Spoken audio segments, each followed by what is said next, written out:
प्रिया सोहानी के एगो बहिन गाना भी गावेली। ई बात केहू के पता ना हुई भाई लोग। तो का हाल बा, आशा करतनी कि मस्त होकर बजा और स्वस्थ होकर बजा।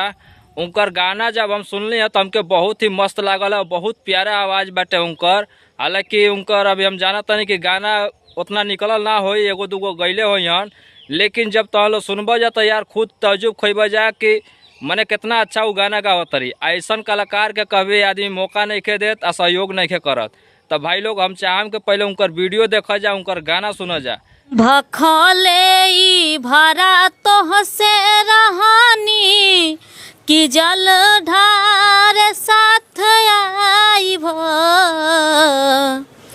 भखले ई भरा तो से रहानी कि जल ढार साथ आइब।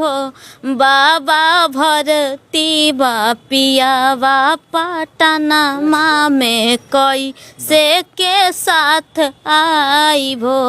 बाबा भरती बापिया पटना माँ में कोई से के साथ आइबो। तो भाई लोग देखला जना वीडियो कैसन लागल। तो भाई हम इतने कहम कि जितने प्रिया सोहानी के आदमी प्यार दुलार दिहला और वायरल कैला एबरा काम उनके मिलता, वैसे ही इनकर बहन के भी काम मिले और उनके गावे के मौका मिले। भाई देखा कोई भी कलाकार हो, चाहे गरीब हो अमीर हो, ओके मदद करे के चाहिए और सहयोग करे के चाहिए, ओके मौका देवे के चाहिए कभी भी।